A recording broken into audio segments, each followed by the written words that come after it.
Yo les amis, c'est Kazin, j'espère que vous allez bien. Et aujourd'hui, on va parler, je crois que tu as une petite idée, et puis sûrement tu as dû lire le titre de la vidéo. On va parler de l'Ultra Premium Dracofeu.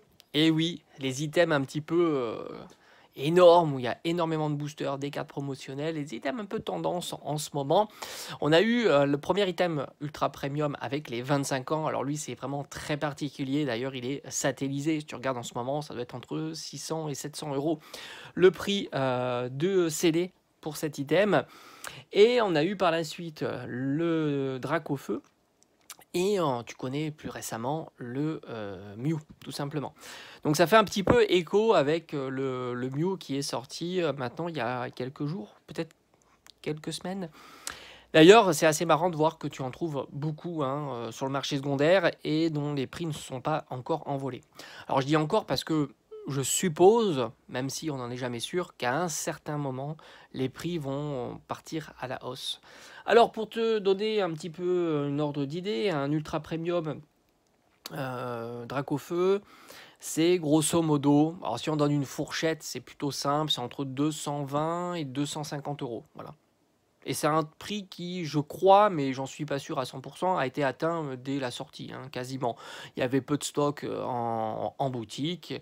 Et par conséquent, le prix est monté assez rapidement à ces tarifs-là. Un petit peu comme le coffret l'Ultra Premium Mew, même s'il a plus de mal à s'installer vers les 250 euros. J'ai l'impression qu'il est plutôt vers les 220, 230 euros, que tu peux trouver assez facilement. Et surtout, j'ai l'impression qu'il y a encore moins d'engouement. Alors évidemment, je ne pense pas que le destin de ces coffrets seront identiques, parce qu'il y a une grande particularité. Alors chacun a des avantages et des points faibles, attention. L'avantage du Dracofeu, et on va en parler, c'est que c'est Dracofeu. L'avantage du Mew, alors, d'avoir des cartes Mew en promo, Mewtwo, c'est pas dégueulasse quand même, faut quand même le faire remarquer, mais c'est surtout les 16 boosters de la série 151. Ça, j'en doute absolument pas que à un certain moment, les 16 boosters vont s'installer à 15 à 20 euros du booster, parce que bon, la série est sympa. Il y a vraiment de belles cartes SAR, de belles cartes AR, donc franchement, il y a tous les ingrédients pour que cette série, dans les années à venir, sera collectionnée soit en scellé, soit en ouverture, soit ouverte, soit en scellé.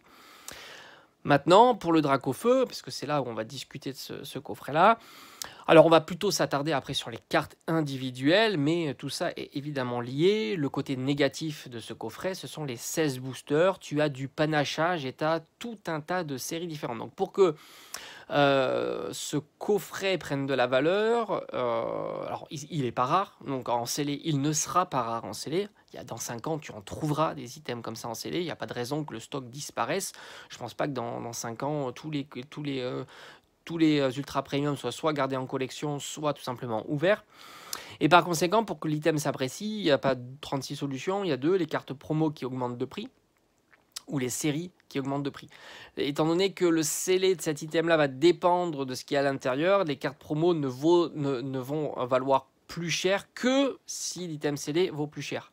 Et pas l'inverse, tout simplement. Ça passera par la valeur de l'item scellé, parce que si les cartes elles montent, le scellé montera, ça c'est clair, et à vice versa, si le scellé il monte, les cartes monteront. Sauf si ce sont les boosters qui font monter le scellé, évidemment. Et là, il faudrait qu'il y ait les différentes séries. Alors, je me souviens plus, j'ai fait une vidéo sur l'Ultra Premium en particulier. Je détaille vraiment le contenu avec les différentes séries qui sont proposées. Mais il y en a tellement que c'est compliqué. Après, comme je t'ai toujours dit en vidéo, un booster à 10 euros, c'est un objectif facile à atteindre. Après, le deuxième objectif, c'est 15 euros, ce qui est un objectif pas si compliqué que ça à atteindre, surtout pour les séries épée et bouclier, on va dire deuxième partie, où il y a des alternatives. Et les alternatives, c'est vraiment le format de carte le plus robuste et qui plaît le plus. Donc là aussi, tu peux te dire, vu qu'il y a beaucoup de séries avec des alternatives dans l'Ultra Premium, je crois même qu'il n'y a que ça, et il y a quand même un beau potentiel de croissance sur cet item-là. Maintenant, on va revenir aux cartes promo qui sont à l'intérieur. Alors ça, c'est la seule carte que j'ai de cette Ultra Premium. De mémoire, je l'avais acheté 60 euros. Donc tu vois, un PSA 9, ça vaut pas plus de 60 euros. En ce moment, en tous les cas, j'ai l'impression que si tu n'as pas un 10, le prix n'augmente quasiment pas par rapport à la valeur de la carte en loose, on va dire. Ça veut dire sans gradation. tout simplement. C'est vraiment quelque chose que je suis en train d'observer un petit peu sur tout un tas de cartes. Elle commence vraiment à augmenter la valeur que sur un 10. Elle est vraiment significative que sur un 10. Et encore, même sur les 10, tu peux avoir de bons prix quand même. Un 9, tu as quasiment le prix de la carte en loose. Il faut savoir qu'à une gradation, ça coûte de l'argent parce qu'il faut envoyer sa carte, il faut payer la gradation, il faut qu'elle revienne, etc. Et en PSA, c'est toujours un petit peu plus compliqué qu'une société locale, hein, tout simplement.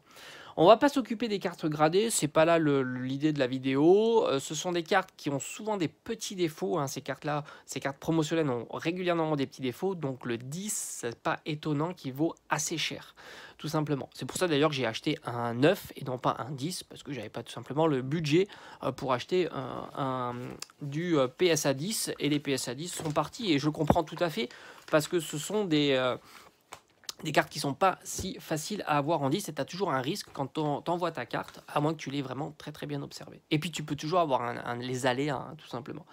Alors il faut savoir que la moins populaire, bon, on s'en doutait un petit peu, la moins populaire, c'est la Dracofeu VMAX. Moi je suis assez d'accord, j'aime pas trop cette illustration. Je préfère mettre des guillemets, hein. Je ne l'ai pas eu entre les mains. Peut-être que je peux avoir une bonne surprise en regardant la carte. Ça arrive, hein. Il y a des fois, la carte, elle est moins bien en photo qu'en réalité. C'est la carte, en tous les cas, la moins recherchée. Tu as un Dracofeu très énervé, hein, qui crache un rayon de feu. Attends, je vais mettre toutes les images, hein, tu le sais, hein, comme d'habitude. Et c'est vrai que cette version VMAX, c'est une carte que tu peux trouver, on va dire, facilement aux alentours de 30 à 40 euros. Et encore une fois, vu qu'on est dans une tendance qui est plutôt light, hein, sur Pokémon, hein, on n'est pas nombreux à se battre pour avoir des cartes Pokémon, par conséquent, le format enchère est plutôt très intéressant sur ces cartes-là. Et tu peux même la trouver pour moins cher que 30 euros. Entre 20 et 30 euros, c'est jouable. C'est vraiment jouable, hein. Si tu es patient, si tu te positionnes sur des enchères dont ça monte pas trop, des enchères qui se finissent tôt ou qui se finissent très tard, ça peut fonctionner et tu peux faire de très très bonnes affaires. Franchement, une carte comme ça, une alternative VMAX, en règle générale, c'est marrant parce que les alternatives VMAX, en règle générale, c'est les cartes les plus chères, les VMAX. Mais là, non, elle pâtit certainement tout simplement de l'illustration, hein, qui est mise à l'avant. Maintenant, on va parler de la deuxième plus populaire. Pour moi, c'est ma préférée. Voilà, tout simplement, c'est, on va dire, esthétique, hein. Je trouve que elle est très sympa, j'adore. Franchement, le Dracofeu là qui est en train de se reposer après un combat certainement difficile avec Florizarre au fond. Tu as le décor un peu boisé avec des arbres qui sont cassés, un peu de feu, etc. J'ai envie de te dire, c'est la suite logique de celle de l'alternative que je vais te mettre là sur le côté du duel avec Florizarre sur Star Étincelante. Au demeurant, une superbe série. Je ne sous-estime pas cette série-là, même si en ce moment elle est largement sous-estimée. Donc ça, c'est ma carte préférée. Elle se situe pareil aux alentours de 30 à 40 euros. Elle est un peu plus robuste malgré tout. Et en enchère, là aussi, tu peux la trouver pour un petit peu moins cher, mais pas aussi peu cher que la Dracofeu Max, parce que tout simplement, elle intéresse un peu plus de gens, tout simplement parce que là aussi, je pense que c'est esthétique. La Dracofeu est incroyable. Moi, franchement, j'adore. Mets-moi en commentaire laquelle des trois tu préfères. Mais celle-ci, je la trouve géniale. D'ailleurs, c'est pour ça que je me la suis procurée, hein, évidemment. Et enfin, la dernière, qui est la plus populaire de toutes, ce qui explique son prix plus cher, on est sur la Dracofeu V-Star alternative, donc qui fait référence évidemment à celle de Zénith Suprême, où c'est le Mewtwo que tu vois cette fois-ci. Alors Mewtwo, tu le vois en fond quand il se bat contre Dracofeu, puis c'est retourné pour la version Zénith Suprême. Elle est très très belle, hein. Franchement, là aussi, je trouve qu'elle est super jolie, elle est bien réussie, et c'est vrai que les V-Star alternatives, dans le bloc par exemple Star Étincelante, dans le bloc Zénith Suprême, sont plutôt des cartes assez robustes et relativement chères, hein, dans la série. Celle-ci se positionne aux alentours de 50-60 euros, et là encore une fois, malgré le format, malgré la plus grande popularité, tu peux la voir un petit peu moins cher en enchère. Mais ça, c'est une tendance assez générale, hein. Franchement, hormis des cartes ultra rares, hein, comme des stars ou des choses comme ça, ou alors des états ultra rares, parce qu'il ne faut pas sous-estimer les états. En fait, tu peux avoir des cartes rares que tu vois quasiment jamais, les stars par exemple, et après tu peux voir les cartes qui sont pas rares, mais dont les états sont très très rares. Là, évidemment, c'est pas le cas, et par conséquent, ça se bat quand même beaucoup moins. Voilà. Il y a quelques cartes récentes dont les gens se battent, hein, comme le Noctali VMAX, oui, mais là, on n'est pas du tout dans cette position-là et par conséquent, en enchère, tu peux la trouver souvent, on va dire globalement une petite dizaine d'euros de moins, c'est jouable. Alors évidemment, celle-ci est aussi tirée par la popularité de la carte que tu peux trouver sur Zénith Suprême, le Mewtwo VS Dracofeu. Franchement, les deux sont magnifiques et avoir dans un classeur les deux se faisant front, c'est vraiment topissime. C'est des trois belles cartes avec pour moi petite préférence pour celle-ci. Donc, ce qui te fait globalement un prix, les trois cartes. Alors après, évidemment, les enchères, tu peux toujours faire de bonnes affaires, hein. Ça, c'est vraiment la particularité de cette période-là, hein. C'est assez fou. Mais globalement, hein, si tu veux les trois cartes, il faut compter une centaine, entre 100 et 110 euros, hein, quelque chose comme ça. C'est quelque chose d'envisageable d'avoir les trois cartes, on va dire pour 110 euros. C'est envisageable. L'Ultra Premium, comme je t'ai dit, c'est à peu près 220, 250 euros. Ça fluctue un petit peu. N'oublie pas que tu as 16 boosters. Et globalement, un booster, c'est 5 euros, hein. Voilà, ça fait 80 euros de booster. Donc c'est plutôt cohérent. Tu additionnes les trois cartes, plus les boosters. Ça te donne le prix de l'Ultra Premium en scellé. Il n'y a pas de plus-value pour le scellé. Parce que tout simplement, c'est un item trop populaire, trop facilement trouvable et trop distribué, en tous les cas, dans le marché secondaire, hein, tout simplement. Maintenant, les perspectives de ces cartes-là, alors comme je t'ai expliqué, tant qu'il y a beaucoup d'items en scellé qui circulent à des prix tout à fait corrects, comparativement à ce qu'il y a à l'intérieur, et tant qu'il n'y a pas une augmentation des prix des séries qui sont proposées dans cet item, il n'y a pas de raison que ça monte.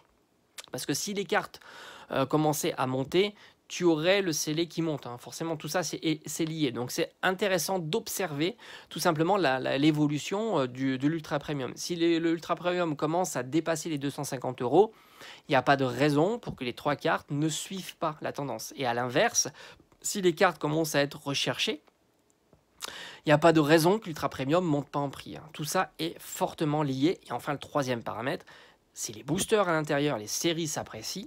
Alors, je ne te parle pas de Evo Céleste, que de mémoire, il y en avait un seul, donc ça ne va pas peser dans la balance. Mais je crois qu'il y a une série où il y en a 6. Si cette série-là explose, passe, je sais pas moi, de 5 euros à 20 euros le booster ou 15 euros le booster, il n'y a pas de raison que tout ça, ça monte pas et ça entraînerait pas à la hausse le prix du scellé. Voilà, donc tout ça, c'est à surveiller. Pour l'instant, c'est plutôt plat, je pense. Il n'y a pas de raison que ça s'affole sur cet item-là. Tant il y a de la disponibilité, il n'y a pas d'emballement et les cartes circulent, l'item circule, il y a tout qui circule. Quand je dis circuler, c'est-à-dire qu'il y a beaucoup d'offres. Donc il n'y a pas de raison que ça s'emballe et je ne vois pas cet item-là ni les cartes monter dans les mois à venir. Voilà. Après, évidemment, tu peux avoir des signaux, hein, précurseurs à ça. Pour l'instant, on n'y est pas. Voilà, tout simplement. Quand on voit un petit peu ce qui se passe sur Pokémon globalement, ça ne se prête pas tout simplement à ces signaux-là. Donc c'est un item qui est plutôt bon marché en ce moment, hein. Ça reste bon marché. C'est un item qui a du potentiel, évidemment, comme je te l'ai dit, par les cartes promo, par les séries ou par le scellé. Donc il y a pas mal de potentiel, évidemment, c'est vraiment un item top, mais en même temps, les items à potentiel, il y en a encore d'autres, hein, en ce moment, tout comme le coffret Mew 151, c'est évidemment un item à potentiel. J'en doute absolument pas du caractère potentiel de ces items-là, parce qu'ils jouent sur plusieurs tableaux.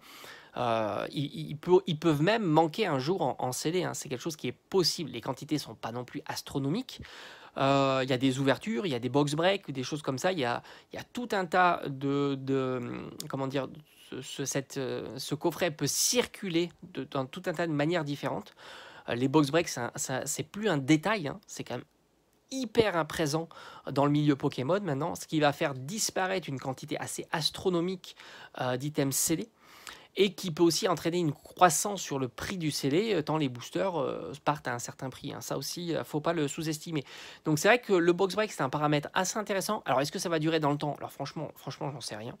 Ce que je sais, c'est qu'en ce moment, c'est très très récurrent, c'est très présent, ça plaît énormément.